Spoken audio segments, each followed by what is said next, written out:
Nairobi was never meant to be this big. What began as a temporary railway camp in 1899 is now one of Africa's most important cities. More than 5 million people live here today. Yet the city was originally planned for a fraction of that number. To understand Nairobi as it is now, we must understand the logic behind how it grew. Nairobi exists because of a railway. At the end of the 19th century, the British were building the Uganda Railway, linking the coast to the interior of East Africa. This location was chosen for practical reasons. The land was flat, water was available, and the climate was cooler than the coast. There was no long-term vision for a city here. Nairobi was meant to be temporary. But the railway stayed, and so did the settlement. As workers, traders, and administrators arrived, the camp slowly transformed into a town, then into a city. By the early 20th century, Nairobi had become the administrative center of British East Africa. Colonial Nairobi was carefully planned. But it was planned only for a few. The city followed a system of racial segregation. European neighborhoods were spacious, green, and well-serviced. Asian communities were placed near the railway and commercial areas. African housing was pushed to the edges of the city. It was overcrowded, underfunded, and never designed for long-term growth. This early planning created deep inequalities in land use, housing, and infrastructure. Even today, those patterns are still visible. When Kenya gained independence in 1963, Nairobi entered a new phase. Restrictions on movement were lifted. Opportunities were concentrated in the capital. People came in search of jobs, education, and a better life. The population grew faster than planners expected. Faster than housing could be built. Faster than infrastructure could keep up. Formal housing was expensive and limited. Many people could not afford it, so they built where they could. Informal settlements emerged, not as a choice but as a response to demand. Places like Kibera and Mathar grew rapidly. They became homes to hundreds of thousands of people. These areas were not planned on paper, but they followed their own internal logic. Close to jobs. Close to transport routes. Close to opportunity. Nairobi was no longer growing according to plans. It was growing according to necessity. Transport reveals this logic more clearly than anything else.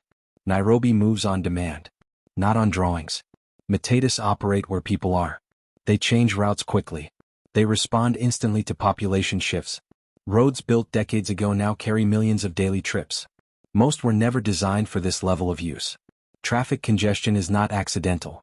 It is the natural outcome of rapid urban growth without early investment in mass transit. In recent years, new infrastructure has arrived. Expressways, rail lines, bus rapid transit systems. But these solutions came after the city had already spread outward. Fixing mobility after expansion is far harder than planning it from the beginning.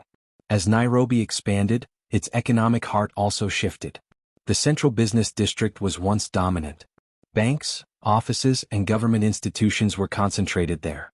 Over time, congestion and land values pushed development outward. Upper Hill emerged as a financial and institutional hub. Then Westlands followed. Westlands combined offices, residences, entertainment, and density. It reflected a new urban pattern. Mixed use, vertical growth, multiple centers. Today, Nairobi no longer has a single core. It is a polycentric city.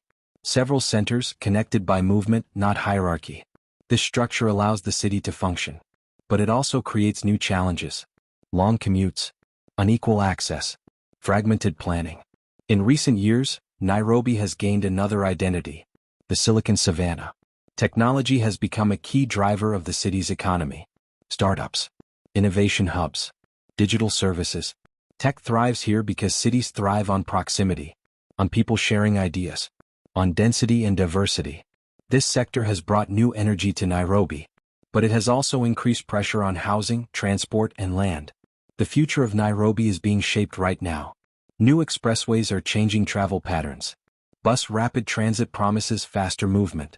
Rail connections link the city to its satellite towns. Places like Ruiru, Athi River, and Kitengela are no longer distant suburbs. They are part of a growing metropolitan region. The real challenge ahead is not growth. Growth will continue. The challenge is coordination. Can housing, transport, and jobs grow together? Can planning finally move at the speed of the city? Nairobi is not chaotic by accident. It is the result of history, of speed, of survival. It is a city shaped by colonial decisions, post-independence migration, and everyday choices made by millions of people.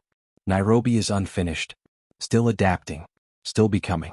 This is not the failure of a city. It is the reality of one. Is the logic of Nairobi.